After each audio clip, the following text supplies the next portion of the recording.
Salut mes petits auditeuristes, c'est Guillaume, ton podcasteur. Bon, c'est la rentrée, la fin de l'été.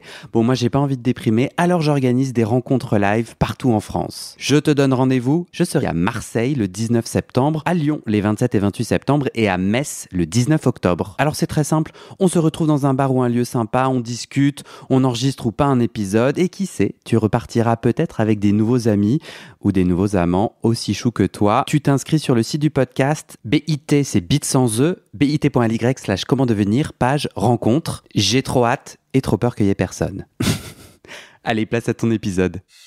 Salut, moi c'est Guillaume, je suis gay et j'ai été très longtemps sexuellement bloqué. Ce podcast, c'est comme un guide. Chaque épisode t'aide à sortir du non-dit, à entendre tes désirs et donne des conseils pratiques pour ta vie sexuelle ou amoureuse. J'essaie de vivre de ce podcast, alors si tu aimes mon contenu, fais un don. Tape bit.ly/comment devenir dans ton navigateur. Tu auras aussi mon Instagram pour voir ma petite tête et les infos pour venir à une rencontre entre auditeurs dans ta ville. À la toute fin de cet épisode, je t'en dis plus sur les coulisses du podcast et comment la communauté des auditeurs peut t'aider. Allez, place à ton épisode, bonne écoute. Est-ce que tu peux m'amener dans ton expérience de l'éjaculation prématurée ? Prématurée, c'est à partir de combien de secondes où tu te dis... C'est de l'ordre de quelques secondes, ouais. Ça intervient en quelques secondes. Parce que moi, je le suis peut-être sans le savoir. Parce que moi, du coup, c'est... Est-ce que tu peux me dire à partir de comment se passe, le rapport sexuel pour que je comprenne en quoi c'est prématuré ? L'éjaculation peut m'arriver au moment de la pénétration, mais aussi avant la pénétration. Mm-hmm. Alors bon, évidemment, comme n'importe qui, on peut jouir hors pénétration, mais ce qui différencie ça, c'est que c'est incontrôlé en fait. Je ne suis pas mené par mon plaisir. C'est quelque chose qui survient en fait et qui est complètement hors de contrôle et que je n'ai pas le temps de vivre en fait surtout. Ok. Et donc par exemple, tu embrasses ton ou ta partenaire. Vous vous embrassez, vous vous chauffez. Au bout de combien de temps tu peux éjaculer par surprise ? Alors, hors pénétration, ça peut durer plusieurs minutes pendant lesquelles le désir augmente de manière incontrôlable jusqu'à ce qu'il aboutisse à une éjaculation. Et je fais bien la différence entre l'orgasme et l'éjaculation. Ça n'est pas du tout la même chose. Et ça, moi-même, j'ai dû apprendre que ce n'était pas du tout la même chose d'éjaculer et de jouir. Ce n'est pas de la jouissance à ce moment-là. J'ai les sensations d'un orgasme, mais ce n'est pas un orgasme. Je ne ressens pas toute cette puissance, toute la puissance et toute la profondeur d'un orgasme. Je la connais, donc je peux bien faire la différence. Mais donc Donc ça n'arrive pas à chaque rapport. Alors l'éjaculation prématurée hors pénétration, ça n'arrive pas à chaque rapport. Parce que je peux varier les vitesses, je peux changer de position, je peux guider, je peux... Attends, la vitesse de quoi ? Parce que hors pénétration, vitesse de quoi ? La vitesse de masturbation, par exemple, ou de caresse. Ok. Tout ça, je peux faire varier ça pour ralentir mon désir, c'est plus contrôlable. L'éjaculation pendant la pénétration, elle est incontrôlable et elle est quasiment systématique, voire systématique. Et ça, elle survient quelques secondes après la pénétration. Donc c'est en chiffres, je vais pas compter, mais entre 3 et 8 secondes à peu près, c'est extrêmement rapide. Question bête, mais si la société ne t'avait... En gros, on a un concept qui nous est transmis de c'est quoi un rapport sexuel, et apparemment dans ce concept, il faut éjaculer au bout de X minutes. Ouais. Je sais même pas c'est quoi X. Ah bah moi j'étais à fond là-dedans. Ouais. Ok. Ouais. C'est quelque chose qui a renforcé ces troubles-là, ouais. La question de la performance. Ouais. Parce que c'est quoi le problème ? Je vais t'amener dans mon... Tu vois, moi j'ai eu un rapport sexuel récemment avec un mec qui justement éjacule vite. Et moi j'ai pris mon pied, c'était trop bien et tout. Et vraiment j'arrivais pas à le rassurer, c'était même pas un mytho, j'étais même pas mytho, j'ai aucun intérêt... Mais je lui disais, moi vraiment je m'en fous, on attend 5 minutes et puis on reprend, et puis c'est cool quoi. Il s'avère que lui, il était content de faire ça. Et moi je ne vois pas de problème. J'imagine que lui c'est un problème pour lui, mais en tout cas moi en tant que receveur, pour toi, C'est quoi le problème de devoir d'éjaculer ainsi? Alors, il y a deux problèmes. Le problème qui est le plus évident, mais que j'ai mis du temps à comprendre, c'est que je n'ai pas le temps d'en profiter. Je n'ai pas le temps de profiter de la pénétration. Une fois qu'on a éjaculé, les sensations sont très très très différentes. Et je n'ai pas le temps de profiter du plaisir de la pénétration. Et du coup, juste de façon très concrète, une fois que tu as pénétré puis éjaculé, si jamais tu attends 5-10 minutes, tu peux pas avoir une érection et remettre le couvert. Si, c'est aléatoire, hein, c'est pas une science exacte, mais moi je fonctionnais pas comme ça, parce que je fonctionnais par dissimulation, que j'expliquerai tout à l'heure. Vas-y, explique maintenant. Moi j'ai toujours caché mon éjaculation prématurée. Et je pense que j'aurais pu vivre toute ma vie sans que mes partenaires se rendent compte que j'étais éjaculateur précoce.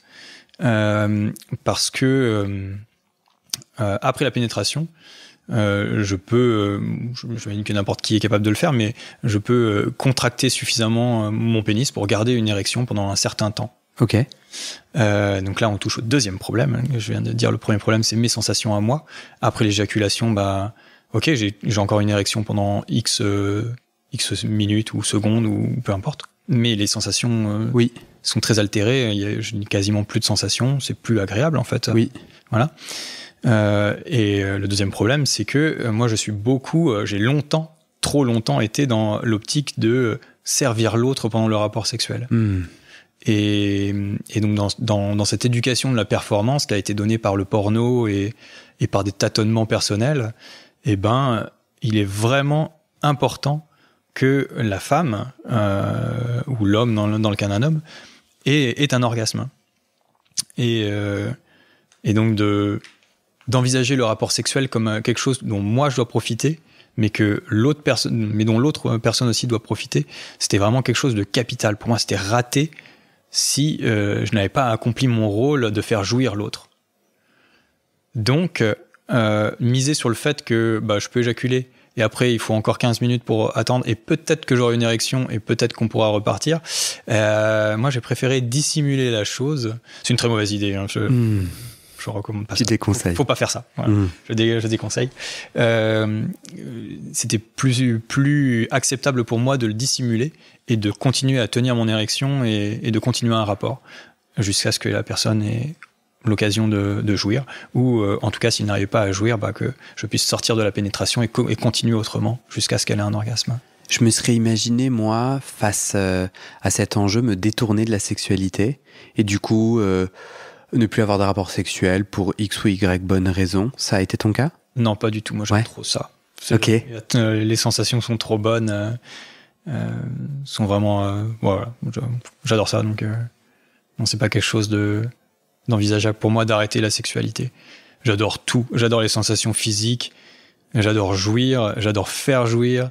J'adore toute l'atmosphère qui s'en dégage, sentir le désir de l'autre, sentir son plaisir, sentir qu'on l'amène petit à petit vers la jouissance, ou même ne serait-ce que sentir la complicité d'éprouver à deux un moment où on se fait plaisir ensemble. J'adore tout, c'est génial.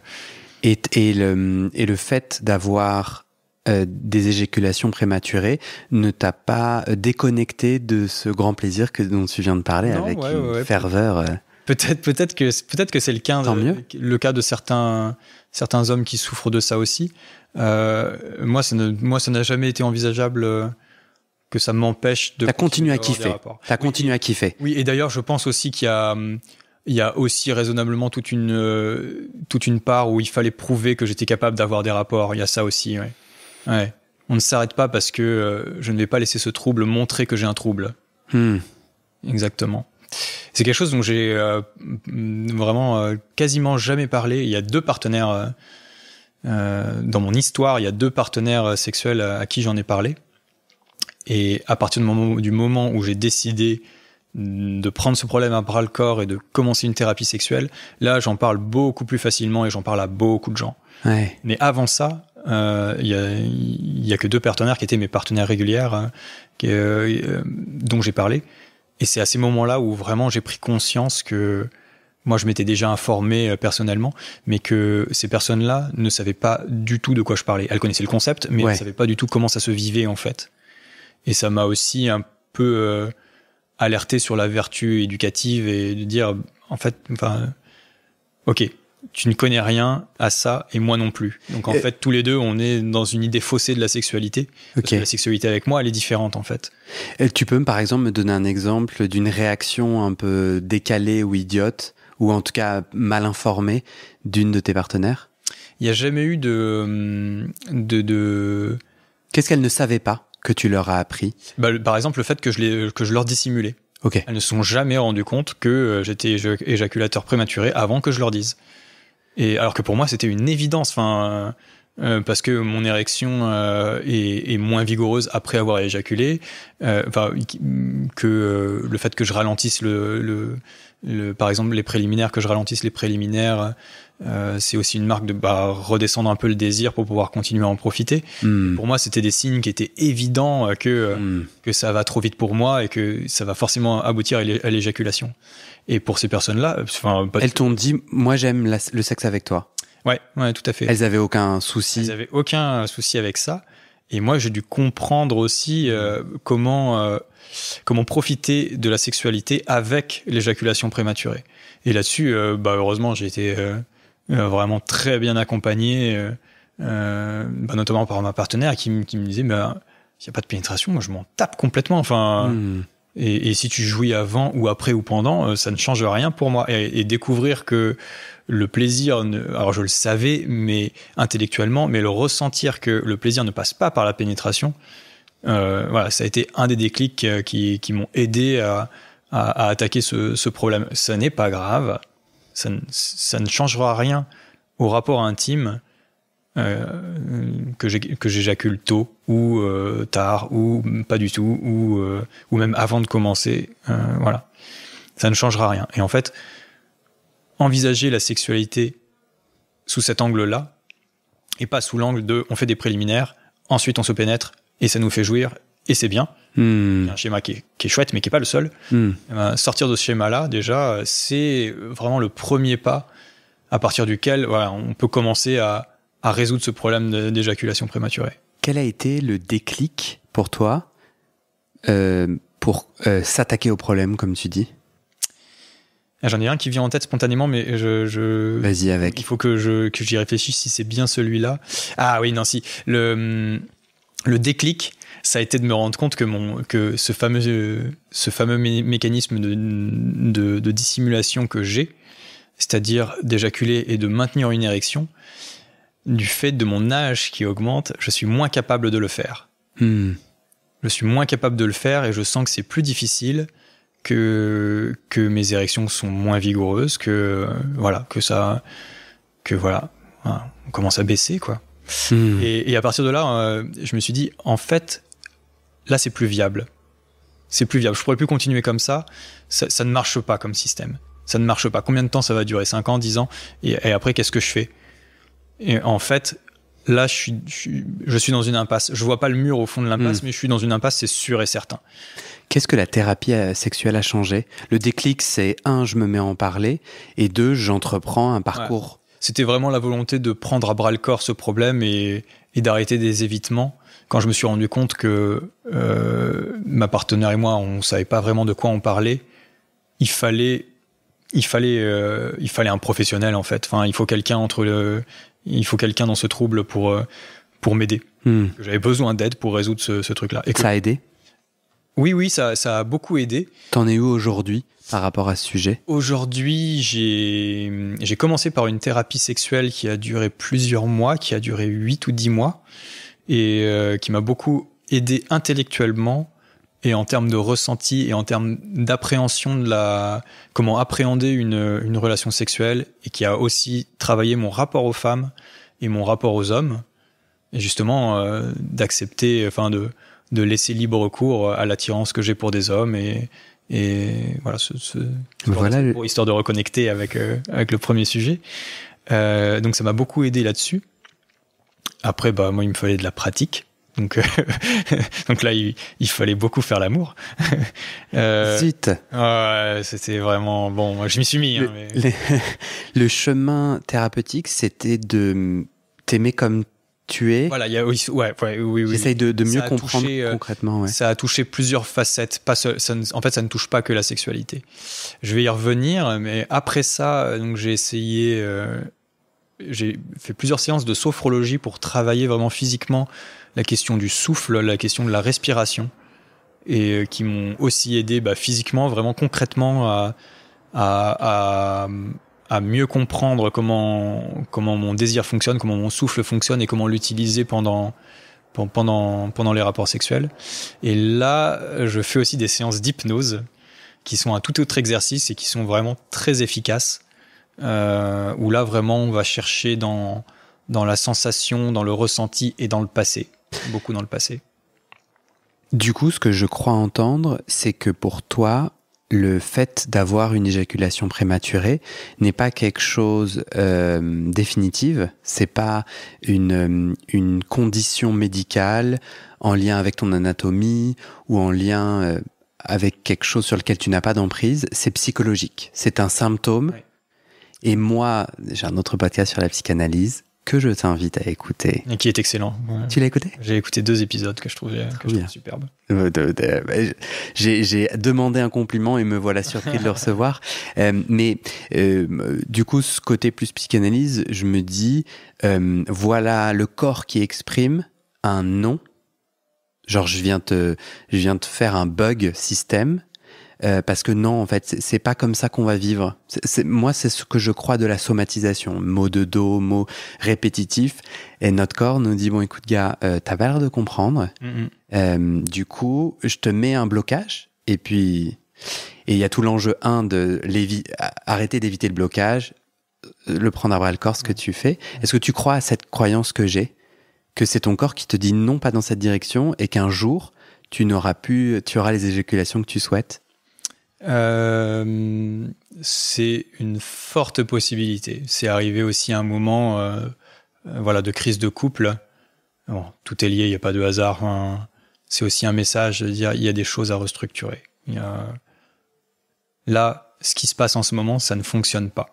Et je vais te le faire comprendre. Et donc on parlait tout à l'heure de la thérapie sexuelle et on a effleurer un petit peu la question de l'estime de soi.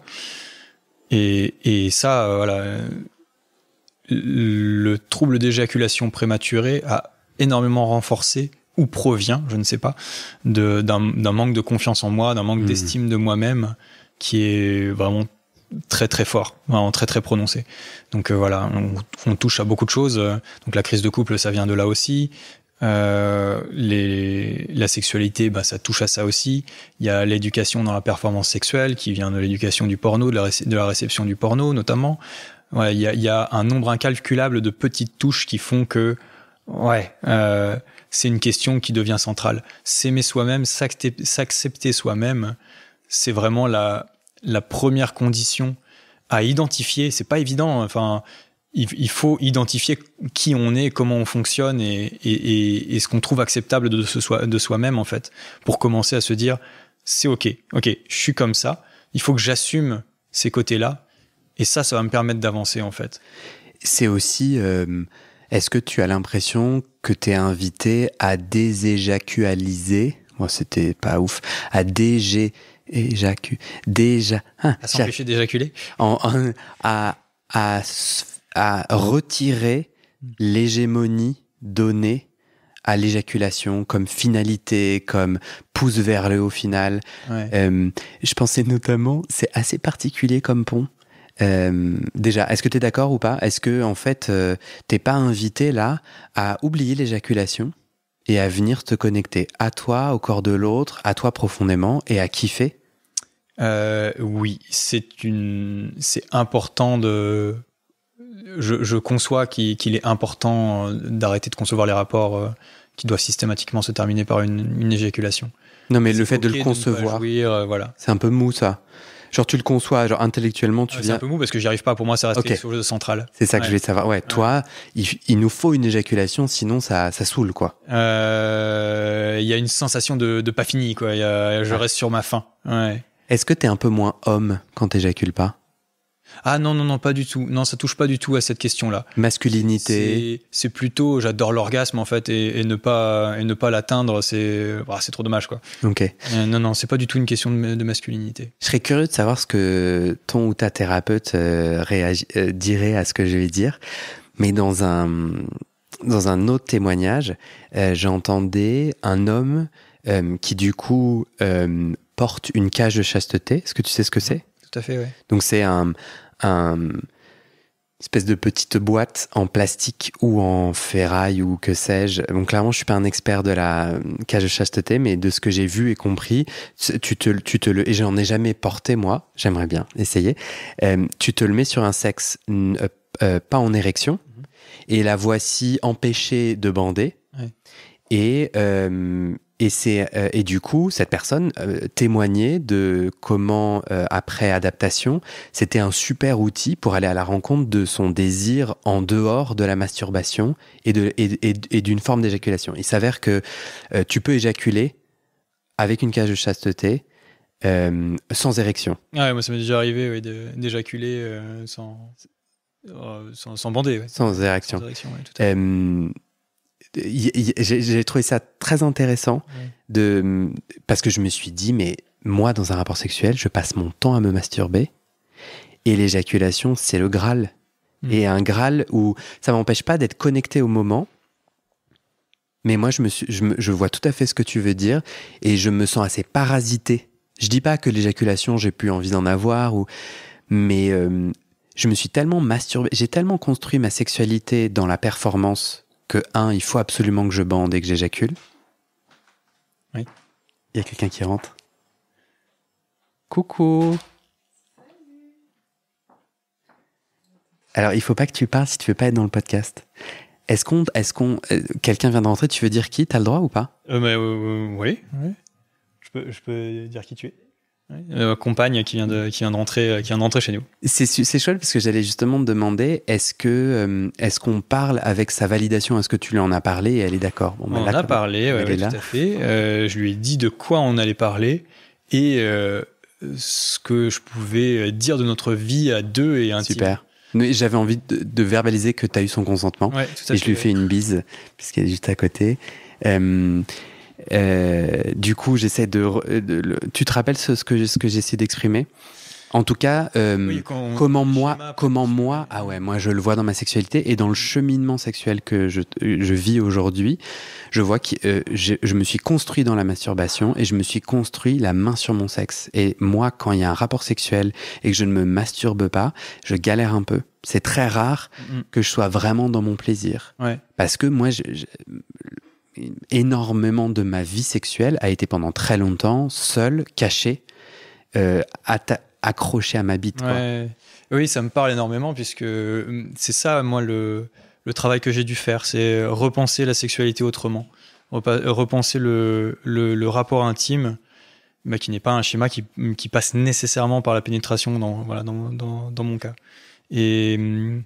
Et c'est un exercice qui est pas facile à faire parce qu'on se construit comme ça par un schéma qui fonctionne et après on le reproduit à l'infini. Mais du coup, j'ai envie de te redonner la question. Je reconnecte au début de l'entretien. Tu as grandi dans du machisme et de l'hétéronormativité. Ouais. Vraiment, tu penses pas qu'il y a un lien avec être un homme et parvenir à faire jouir l'autre et être dans ton rôle de tub? Oui, ce sont des valeurs qui sont inculquées activement par le biais d'émissions télévisuelles, dans les paroles des chansons. T'as dit non tout à l'heure, je t'ai demandé, est-ce que t'es moins homme? Et t'as pas eu l'air de rebondir sur c'est quelque chose que tu travailles, ta masculinité? Oui, alors moi je me suis beaucoup détaché de tout ça, oui, justement. Ouais.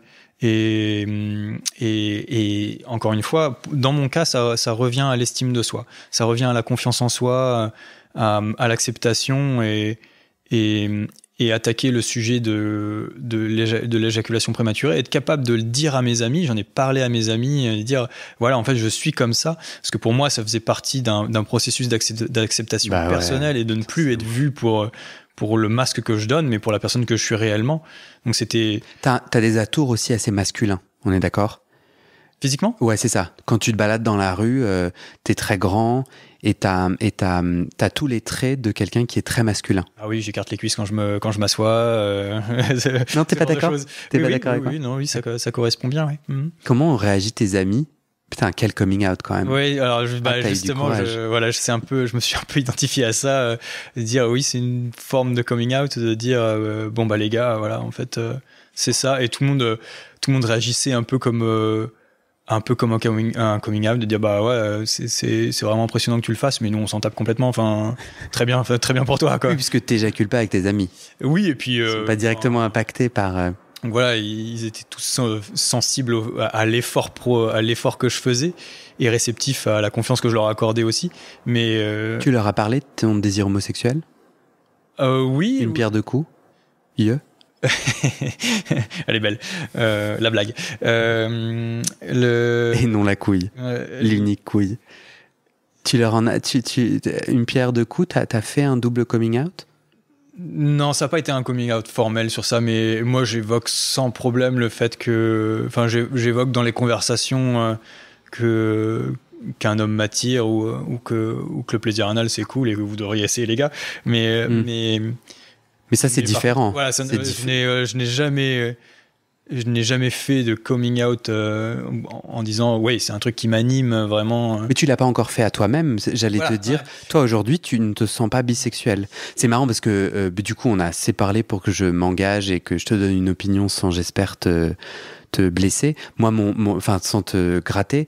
Les étiquettes, c'est nous qui les choisissons. Donc moi, en fait, tu t'identifies comme tu veux. J'en ai absolument rien à faire et j'ai plutôt envie d'être connecté à toi en tant qu'humain et que voilà. Donc quoi, t'es hétéro et t'as des rapports sexuels avec des hommes, mais très bien. Moi, c'est super et je pense qu'il y a un enjeu politique à ne pas invisibiliser les identités parce que les lois, elles ont besoin de mots.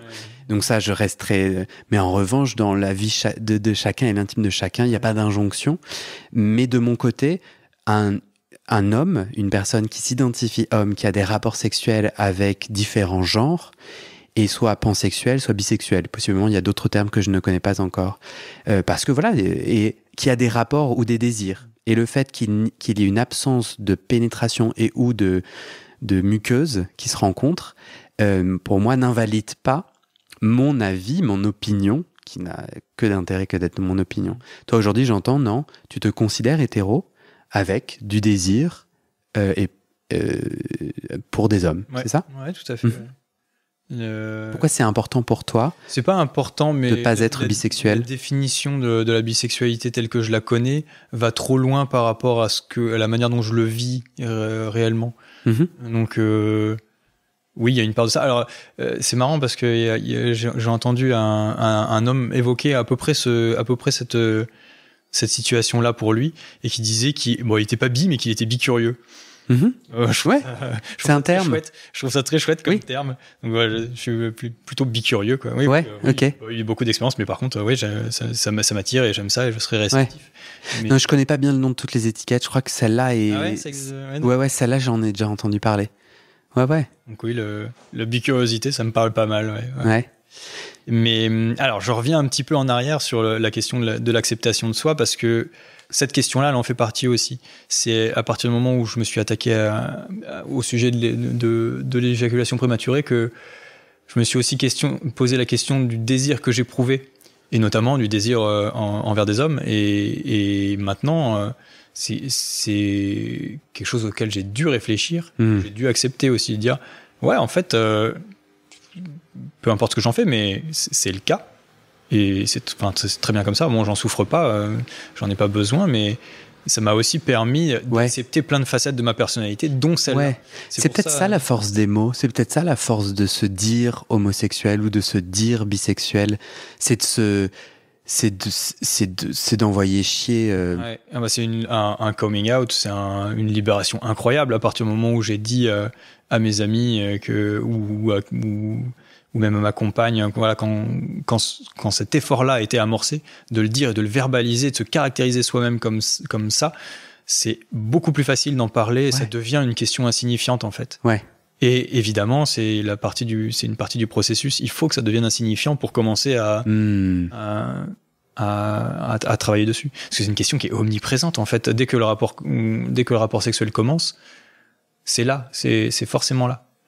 Et donc voilà, ça s'apparente un peu à un coming out de faire ça aussi et voilà, bon, ouais, peut-être que je suis bisexuel, j'ai pas encore trouvé le terme exact.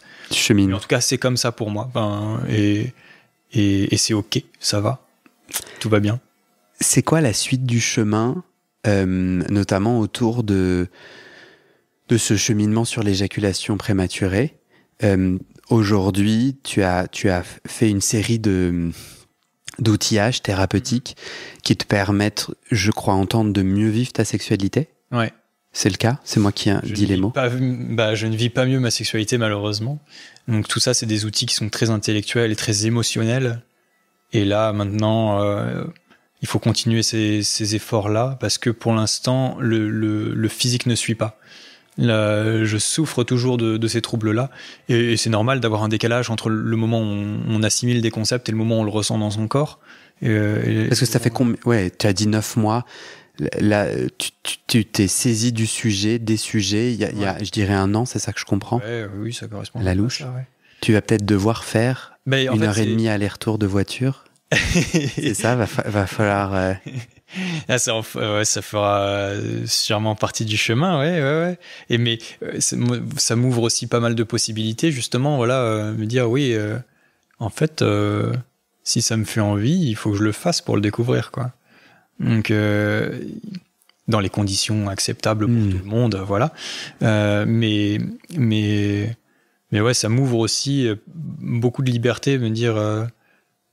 Comme c'est une vertu exploratoire, il faut que j'explore beaucoup de choses pour me découvrir moi-même. Et... Du coup, la suite, c'est dans l'expérientiel. Ouais. Et c'est peut-être pour ça que tu fais le podcast aussi. Ah bah oui, il y a... C'est la mise en mots, c'est l'étape. Il y a évidemment une mise en mots, mais c'est aussi... Le podcast, c'est aussi... parce que... Voilà, il y a beaucoup de gens qui souffrent de ce trouble-là et on est mal informé, on sait pas bien et tout. Et toi, tu t'es senti seul quand tu t'es dit. Ouais. Et surtout, j'ai énormément ressenti le tabou quand j'ai commencé à m'y intéresser. Ouais. Je ne trouve pas je n'arrive pas à trouver de source. Je ne trouve pas de cercle de parole. Si on est alcoolique, par exemple, les alcooliques anonymes, il y en a plein. Enfin, il y a des cercles, voilà, et j'arrive pas à en trouver pour l'éjaculation prématurée. C'est un trouble psychique, en fait. C'est un trouble. Alors, je sais pas si psychique c'est le bon mot, psychologique, mais c'est un trouble quand même. Et j'ai du mal. Je ne connais personne dans mon entourage qui m'a dit ça. Ouais.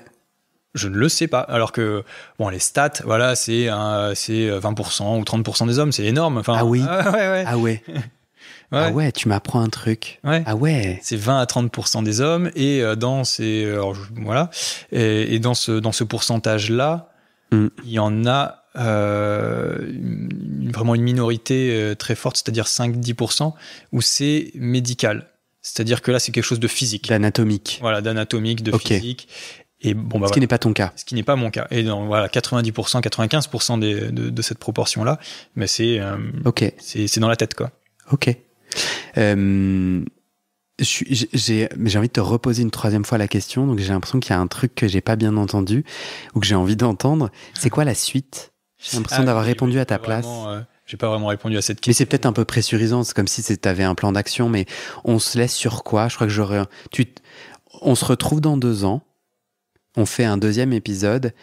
T'aimerais me raconter quoi? C'est quoi? T'aimerais que la suite du chemin... J'aimerais te raconter que j'ai vécu suffisamment d'expériences différentes et j'ai expérimenté suffisamment de situations qui m'ont permis de savoir ce que je voulais et comment m'en servir pour vivre cette sexualité de manière la plus épanouie possible. Alors... ce sera peut-être pas résolu, mais là, actuellement, je sais que je suis sur un bon chemin, en fait. Je sais que le chemin que je suis en train de suivre dans la structure dans mon couple, dans la manière dont je structure ma vie sexuelle, dans ma vie intime, le rapport que j'ai aux autres, dans la manière dont je comprends mon désir beaucoup mieux. Je suis sur un chemin qui m'aide, qui m'épanouit. Et donc, être capable de dire, voilà, le chemin que j'avais emprunté, je l'ai suivi jusqu'au bout. Et là, maintenant, voilà, j'en suis arrivé à un point où j'en souffre plus. Bon, déjà, ce serait idéal, mais c'est pas tout de suite. Mais j'en souffre plus, ou alors j'en souffre encore, mais c'est qu'une question de temps. En fait, ma sexualité est trop cool, quoi. Trop bien. Ouais. J'ai une dernière question pour toi. Tu n'as jamais eu de rencontre physique, sexuelle ou intime avec un homme ? Ça dépend ce qu'on entend par là. J'ai jamais eu de pénétration. Le rapport physique que j'ai eu avec un homme, ça a été des caresses, des baisers et des caresses. Oui, tu as eu des avec à 18 ans ton ami qui te fait une déclaration d'amour. Avec un autre homme, il y a eu 3 expériences. C'est vite raconté. Il y a eu cette première expérience, la dernière que j'ai racontée aussi de flirt, et une expérience lors d'une soirée où voilà en se cachant un peu derrière le fait que voilà, on est un peu alcoolisé, on fait un peu n'importe quoi. J'ai eu une expérience avec un homme que je connaissais de loin, mais que je connaissais un petit peu, et avec qui il y a eu des baisers, il y a eu des caresses sur le corps. C'était la première fois que j'avais dans les mains un sexe qui n'est pas le mien, un sexe masculin qui n'est pas le mien. Que tu n'as pas sucé. Non. Parce que tu as dit que c'était dans ton top. Ouais. C'était comment ce moment ? C'était très intriguant et plutôt excitant. J'avais l'impression vraiment de me toucher moi-même et en même temps quelqu'un d'autre. Enfin, c'était vraiment très bizarre. Il y avait comme une sorte de dissociation. Mais du coup, c'était aussi très excitant. Et voilà, quelqu'un que j'ai un peu caressé, mais que je n'ai pas caressé suffisamment longtemps pour le faire jouir, par exemple. Et voilà, encore quelque chose qui me plairait beaucoup, de sentir un homme jouir dans mes mains. Ça, c'est quelque chose qui m'excite énormément. Pourquoi vous avez été interrompu ? C'était dans une soirée, dans une maison, vous étiez dans la chambre du haut ? Non, c'est moi qui me suis désolidarisé de l'instant et qui... Voilà, j'étais trop timide et je préférais dire, écoute, bon, c'est cool, mais je préfère qu'on s'arrête là. Enfin, il y en avait trop. Ça faisait trop de sensations. Voilà, encore une fois, je me sentais submergé, vraiment submergé de sensations, et je me dis, c'est cette sensation de submersion qu'on retrouve aussi dans l'éjaculation prématurée. Ouais, j'allais te dire. Je me dis, ça va trop vite, ça va trop fort. Ouais. Je sens mon cœur qui va trop vite. En fait, il me faut une pause et tout ça. Ouais. Et ensuite, après, le moment était un peu retombé. Tu l'as jamais revu ? Non, on s'est jamais recroisé, non. T'as pas son numéro et t'as pas eu envie Non, j'ai même pas pris son numéro. Ah bah zut, j'imagine qu'il n'existe pas son numéro. Non, je te taquine. T'avais pas envie de continuer, quoi. T'avais pas envie de connecter. Pote de pote, c'est facile de le retrouver. T'as pas osé ? J'ai pas osé. Et... T'avais quel âge ? J'avais 19 ans. Ouais, donc t'étais au début de ton chemin. Ouais. Tu te souviens avoir justement eu ces prémices d'éjaculation prématurée lors de ce moment avec cet homme ? Oui, c'est un moment que j'identifie très facilement. Ouais. Je sens le désir qui devient incontrôlable. Tu l'as eu avec cet homme ? Non, j'ai préféré arrêter ce moment-là avant. Okay. Ouais. D'accord. Mais je savais que c'était une possibilité très forte. Des fois, ça n'arrive pas, mais que c'était quasiment sûr que ça allait se produire. Ouais. Et cette anticipation d'avoir honte d'éjaculer trop vite me dit non, je préfère qu'on arrête. Et voilà, c'est bon. C'est quelqu'un qui est dans une autre ville, dans un autre cercle d'amis. Donc je sais pas si un jour on se recroisera, mais voilà, c'était il y a un moment aussi. Ouais, bah oui, t'avais 19 ans. Est-ce qu'il y a un mot de la fin qui te vient particulièrement ? Un mot de la fin, c'est toujours difficile parce que y a beaucoup de pression dans le mot de la fin. Alors moi, je peux te dire que franchement, je te remercie. Je trouve je suis super. Je me sens super connecté à toi. C'est marrant parce que moi, j'ai pas vécu de blocage autour de l'éjaculation prématurée. En revanche, j'ai vécu tout ce que tu as raconté. Mais sauf que moi, mon symptôme, il est ailleurs. Il est différent, tu vois. Enfin, tu vois, la façon que mon corps a de... Et du coup, j'ai trouvé que je me suis beaucoup retrouvé dans ton histoire, alors que je me disais, bon, bah, c'est tellement un sujet qui m'est lointain, mais en fait, pas du tout. Et tout ce que t'as dit m'a vachement nourri, et je suis vachement fier. On se connaît pas, tu vois, mais je me dis, mais franchement, mais... Et t'auras le droit de me dire, on le publie pas finalement, tu gardes ton libre arbitre, mais si tu décides qu'on le publie, je me dis, mais quel putain d'épisode, quoi. Bah... C'est très gentil, c'est pas facile. Non, mais quel courage, tu vois. Et en plus, moi, je m'en tape au final du courage ou de ce que les autres peuvent penser, mais je me dis, ah, mais c'est sûr que ça lui fait du bien. Moi, je crois que j'ai cette croyance profonde de me dire, mais c'est sûr que une fois que on a ouvert les rideaux, les vampires dans le livre, ils disparaissent, ils savent pas vivre avec la lumière, tu vois. Et donc, je reste avec ça. Toi, tu restes avec quoi? Avec le maître mot de oser, qui est vraiment oser faire cet épisode déjà, c'est pas évident. Oser se regarder tel qu'on est, oser le dire aussi, tout ça c'est des choses qui sont pas faciles et qu'on a tous besoin de faire. Bon voilà, c'est des cas qui sont très particuliers, mais on a tous besoin de faire ça et réussir à oser, c'est la chose la plus importante pour s'aimer soi-même, s'accepter soi-même et se montrer réellement tel qu'on est. Voilà, oser. C'est plutôt un mot, un seul mot de la fin, oser. Merci Antoine. Merci à toi. C'est cool. Ça va? Ouais, c'est intense. Ouais. Quelle intensité. Ouais. Ouais. T'as trouvé que c'était... Dans quel sens, intense? Il se passe plein de choses dans ta tête, là. Ouais, il se passe plein de trucs en même temps, ouais, et puis c'est une cadence, quoi. Il faut parler, il faut être pertinent tout de suite, c'est pas facile. Ah, mais tu le fais très bien. Ah ouais? Ah ouais, j'ai pas eu le sentiment que tu galérais. T'es content de ce que t'as dit? Ouais. Il faut un peu de recul pour avoir un mot final, mais ouais. T'es content d'avoir osé? Ouais, je suis content d'avoir osé le faire, d'avoir osé parler de tout ça, et tu m'amènes à creuser encore plus, des questions qui sont que ressenties et pas débunkées, quoi. Donc ouais, c'est utile à tous les niveaux. Ah, moi, j'adore la psychanalyse de sauvage de comptoir à 1,50 €. Mais pour moi, c'est pas du tout anodin que ton épisode soit une sorte de double épisode autour de ces deux sujets. Parce que à plein de moments, si tu te réécoutes, quand tu te réécouteras peut-être, quand tu parlais de la réalité de l'éjaculation prématurée, tu répétais des choses que tu as dit à propos de ta facette homosexuelle. Notamment, à un moment donné, tu disais que c'était les deux choses que tu cachais, qu'il y avait cet enjeu. Et le lien, à chaque fois, avec l'estime de soi.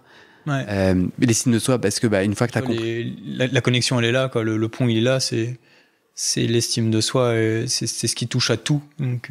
Parce que l'étiquette de bisexualité ou d'homosexualité, toi, tu l'as toujours comprise, et on vit encore dans un monde où, t'es perdant. Et du coup, il y a cet enjeu, et idem sur l'éjaculation prématurée.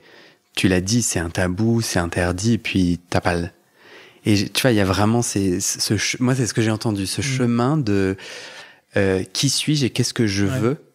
Et pour moi, je crois que tu veux autre chose que juste être une bite qui éjacule.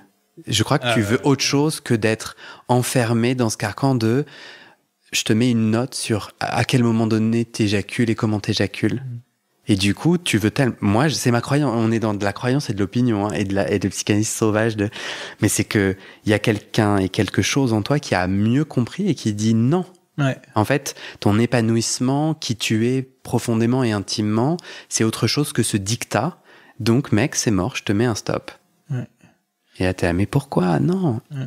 Stop quand même. Non. Ça te parle? Maintenant, on va essayer de vivre d'autres trucs là Mais t'as plus d'autres choix. Que tu sens depuis longtemps et que t'as jamais fait. Tu vois. Et t'as plus d'autres choix puisque mécaniquement, c'est un stop. Ouais.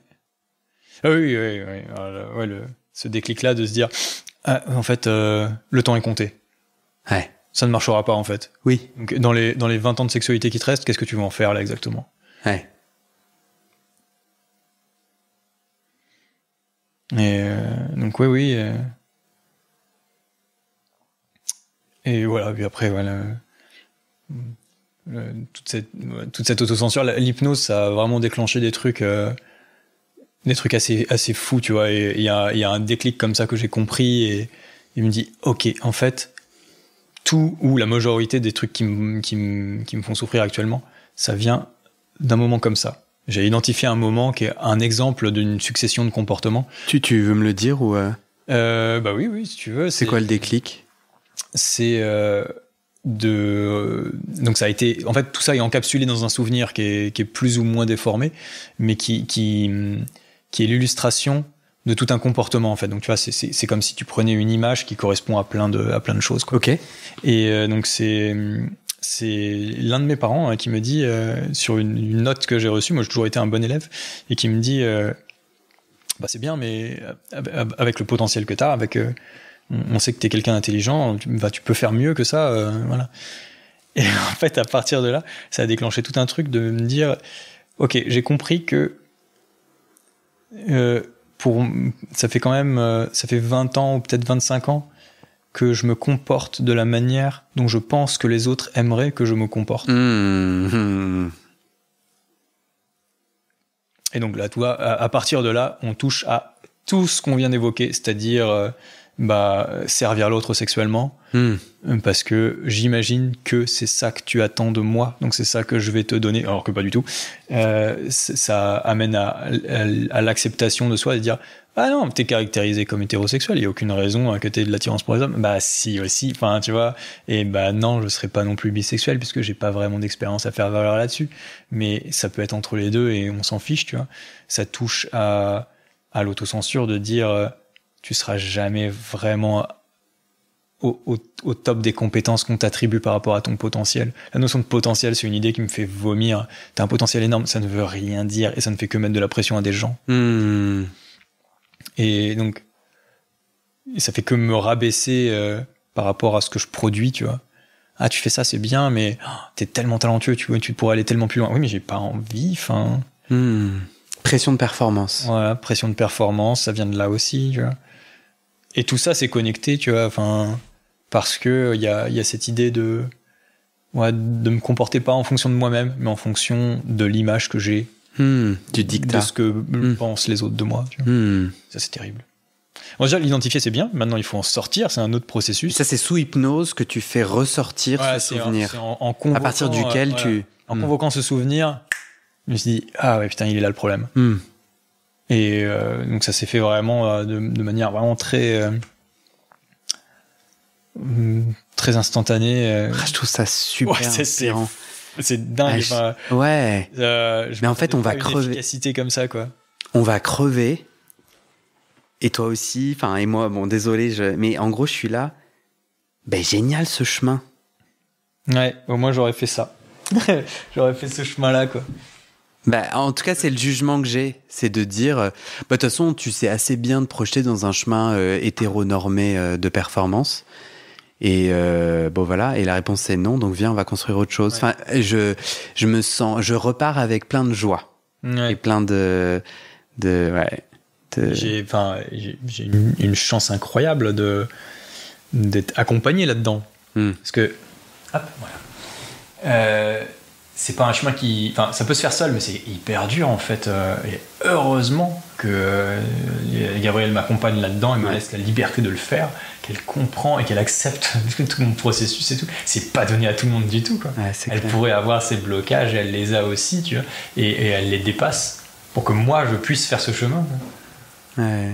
Alors c'est pas déterminant, tu vois, parce que mais par contre c'est une énorme influence, quoi. Alors quelqu'un qui te dit soutien et tout ça. Je vais faire un podcast, je vais sûrement parler du fait qu'on est en union libre, que je fantasme sur des hommes. Ouais, ok, bah, si pour toi c'est important, fais-le.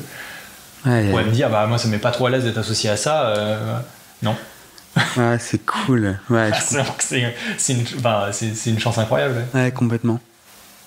C'est ce qu'on attend de quelqu'un qu'on aime et qui nous aime. Enfin, voilà. Complètement d'accord.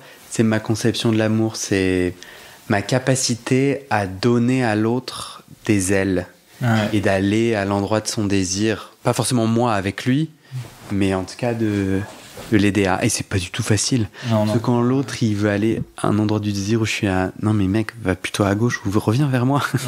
Va pas trop loin. Ah non, c'est beau. Et c'est pour ça que j'avais envie qu'on le mentionne pendant le podcast. Le consentement de ta compagne, tu vois. Parce que je trouvais ça assez puissant. Est-ce que t'es d'accord?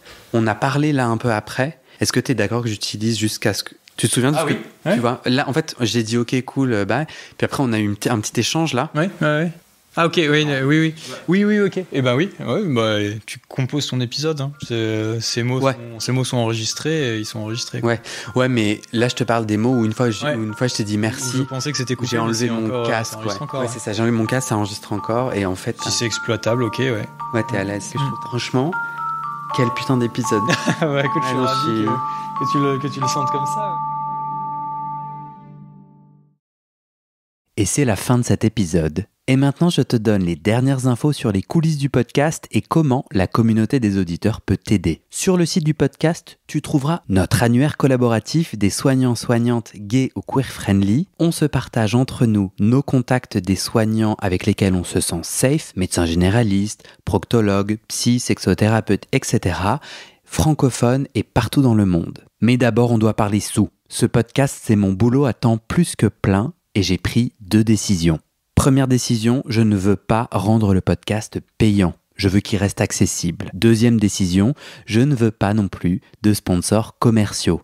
Vous vendre du lubrifiant ou des godes que j'utilise pas, non merci. Je limite mes sponsors à des assos ou aux services publics dont je porte déjà les messages de santé, mais bon, ça réduit beaucoup mes possibilités financières. Donc je dépends de vous, mes petits auditeuristes. Depuis 1 an, je cherche 400 auditeurs, auditrices qui peuvent me donner 5 € par mois pour que ça me fasse un gros SMIC, une sécurité financière minimum. Le pari est risqué, demander des sous pour un podcast gratuit dans une culture francophone qui n'a, il faut le dire, pas l'habitude de soutenir ses créateuristes de contenu, c'est pas facile. On est 180 sur les 400. Je galère à faire décoller tout ça, alors si tu aimes mon contenu et que peut-être même ça t'aide, rejoins les 400 maintenant. Direction le site du podcast, tu vas pouvoir donner via ma plateforme de dons ou en direct avec mon RIB par mois ou en une fois pour un soutien annuel. D'ailleurs sur 1 an, ça fait 60 €, en gros le prix d'une séance de psy d'1 heure. Tu n'as pas de sous, t'inquiète, je comprends, alors clique tout de suite sur s'abonner dans ta plateforme d'écoute, active les notifications pour recevoir le titre de l'épisode dès sa publication et mets 5 étoiles et un commentaire sur la page du podcast sur Spotify et Apple Podcast. Ces petites actions, ça pousse l'algorithme à proposer le podcast à plus de gens et ça m'aide à trouver des témoignages et des donatrices. Bon, maintenant, faut que je te parle de ce qui se trame derrière le podcast avec notre belle communauté des auditeurs. Sur le site du podcast, tu trouveras aussi mes réseaux sociaux et ma communauté WhatsApp. Je te montre ma petite tête, je te raconte les coulisses du podcast. Souvent, je pose des questions pour des futurs épisodes, je demande de l'aide ou toi. Tu peux aussi m'envoyer des messages, par exemple des messages d'amour pour me motiver, ça me fait très plaisir. Tu trouveras aussi sur ce site la communauté Discord du podcast. C'est là où les auditeurs peuvent parler entre eux, peuvent parler des épisodes, de culture et aussi de sexe et de leurs sujets intimes. Sur le site, c'est aussi là que tu trouveras les infos pour organiser ou rejoindre une rencontre entre auditeurs ou un enregistrement live du podcast. Dans la communauté WhatsApp, il y a un groupe par ville.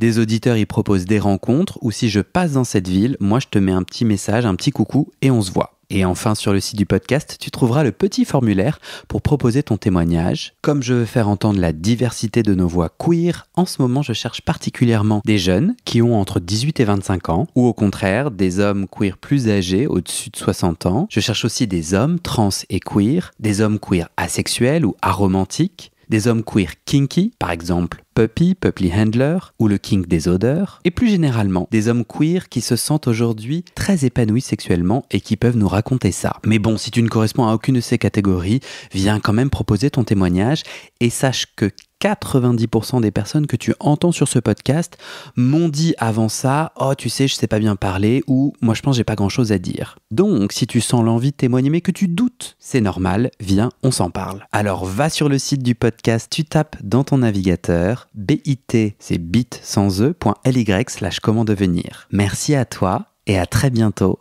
dans tes oreilles.